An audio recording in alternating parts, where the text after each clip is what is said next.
Hi, I'm Sherry Sorensen.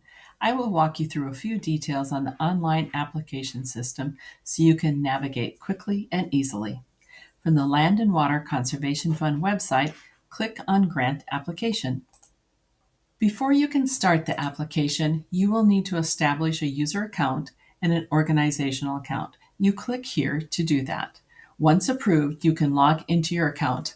I'm going to log in as a tester so that our screens will look alike.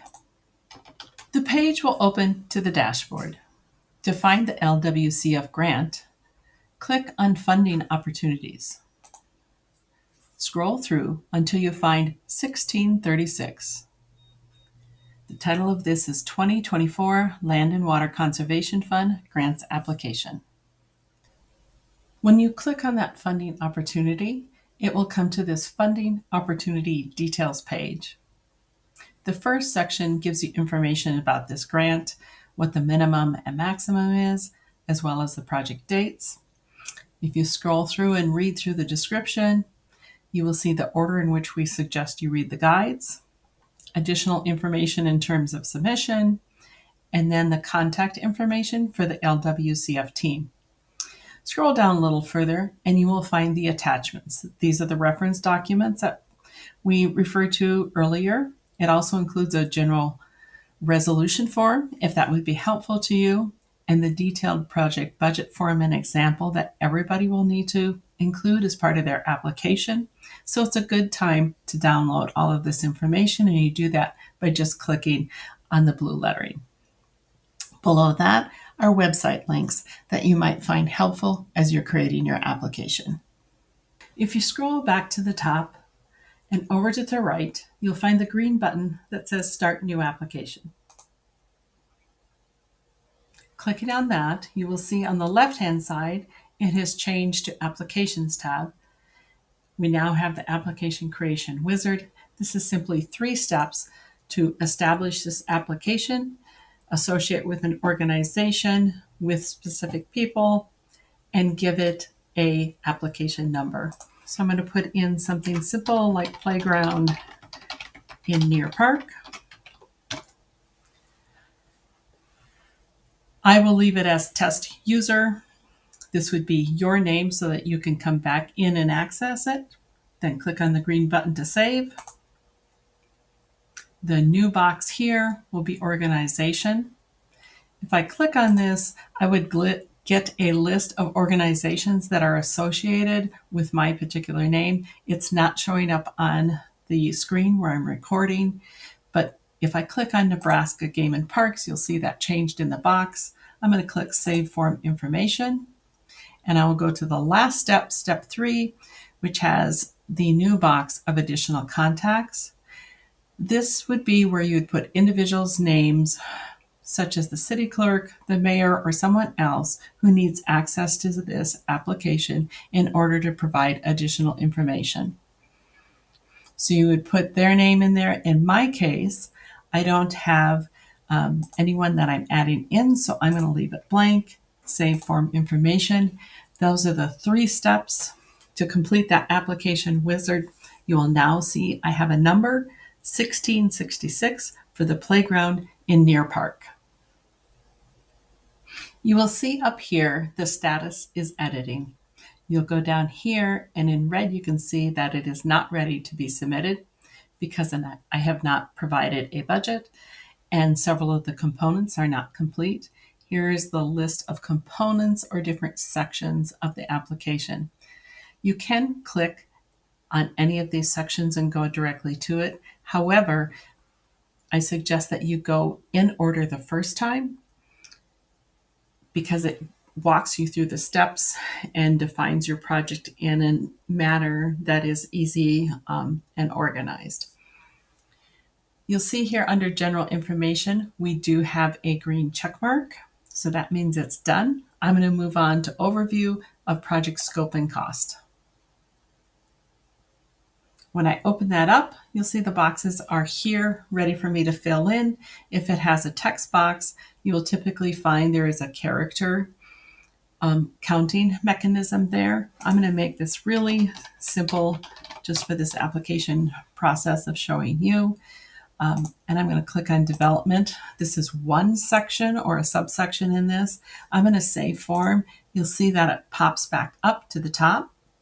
Gives me the option of marking this as complete, but if I go down here, you'll see the total project cost. This subsection has not been completed, so I need to edit form. It's still going to pop me back up to the top, so I'm going to have to scroll down to the section that I have not filled in.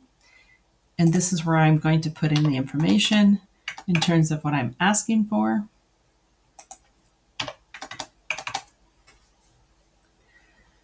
I'm only putting in the grant request and the match. Then I'm going to hit the save button. I can scroll back down and I can see that it totaled the project cost for me. It also gave the breakdown of the percentage of the grant request versus the match. And if I look at this whole section, I see that I've completed it at this point and I can mark it as complete. That's going to bring me back to this application preview site, and you'll see the overview of project scope and cost is marked with a green check mark saying that is done. That doesn't mean that I can't change it. I could click on this again. It's going to scroll down to this form. Let's say I got to the end of this and I decided I needed another 20,000. I can edit form.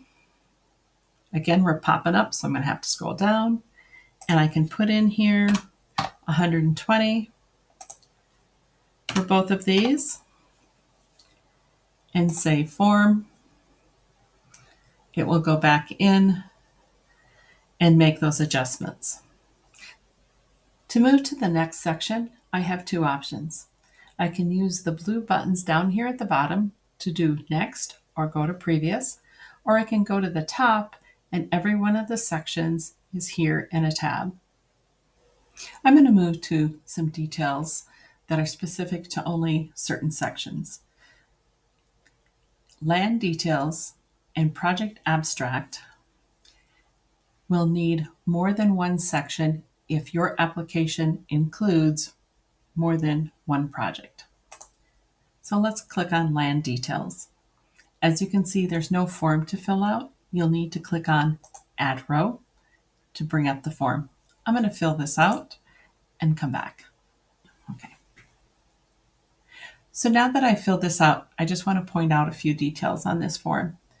Nebraska, when you click, will be the first one listed. It is not in alphabetical order. You'll put the full acreage of the park here. However, you'll put what's supposed to be encumbered down here. So in cases where you would have a museum or a rec center that needs to be excluded, this acreage here may be less than this acreage. Coordinates, you should either use the main entrance or the center of the park recreation area. Once I'm complete with this, I will click Save Row. Now I have this in. If I had an application with more than one site, I would need to do Add Row again and include that information for the other location. And as you'll see here, I now have two locations.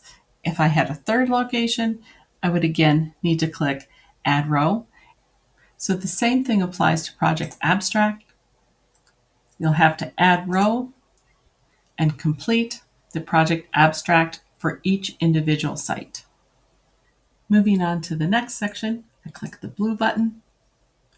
This is General Site Questions. Since I've been in this part of the application before, I will need to click on Edit Form in order for the questions to open up. As you're going through the application, occasionally you'll run across a yes or no question that when you click on a certain answer gives you another question, and in this case it's going to give you even another question. So don't be surprised if that pops up occasionally as you are going through the application. Now I want to come back to this at some point and I want to save. I can click on Save Form. That button is either at the bottom or at the top. In this case, I've clicked on Save Form, but it's not moving on. But if I scroll down, I can see where there is a box that is required that I have not filled out. So I'm going to put this information in here and click Save Form. At this point, the Save button has changed to Mark as Complete or Edit Form. At this point, you could hit the Logout button and any information you had entered up to this point would be saved. If I tried to hit Mark as Complete for this section, it would give me an error message because I haven't answered all of the questions in the general site questions. Let's log out, and I'll show you how to find the application again after you log back in. So again, when I log back in, it went to the dashboard. My application isn't here. I can find it under Applications. In this testing site, we have a lot of applications that are either in editing or submitted status. For you, it will probably be one or two. If there's more, you can always just search by the number and it will pull it up. It shows it's still in editing status, and I could click on it and it would open it up, or I could go to Funding Opportunities. Again, I would have to find 1636 for the 2024 Land and Water. Click on that. And up at the top, you will see current applications for this opportunity. Here is that number again, 1666. Click on that. It will open it up. Although it will open the application, it won't let you edit the application unless you click on the green Edit Application button. But at this place in the application, you'll see there's 4 buttons up here. I've already used the Logout button before. We've used the back button to go back, just like the browser button is, but you have a print option when you are at this place in the application, and that will print out anything that you have answered as well as blank questions. Online Help section applies to only 2 areas. So I'm going to edit applications so I can show you those 2 areas. Component and general information are the only places when you click on Online Help, it will actually give you information. I have only a few more details to share with you. So let me click on those sections. If I click on SCORP, you will see at the beginning there is a blue box. That is for instructions or additional information. Same thing applies in environmental. This gives you information about filling out this portion, which is a table. I'm going to click on the funding request and budget details. And when I click on this edit form, I can show you what it looks like when you need to upload a file. You simply select File. It will take you to the file directory where you can select your particular file and upload it. If you have questions about what needs to be included or what the format is, you can click on the Application Attachments Guide. It will open up a PDF. At the beginning of this document, we have a listing of all the attachments, whether they're required, what the preferred format is, and whether we've given an example in this guide. Let's go back to where we started. Funding Opportunities, 1636. I have a current application that is currently in editing mode. It's number 1666. I can click on this, click on Edit Application. Here are the various sections. 3 of them I've marked as complete. The rest of these I have been in, looked in, maybe answered some questions, but still have some more work to do, so I do not mark them as complete. I can go here and look at the attachments section. These are all the locations throughout the application that attachments can be added. Once all the sections have green check marks, the red text that says application cannot be submitted currently will disappear, and you will have an application submit button.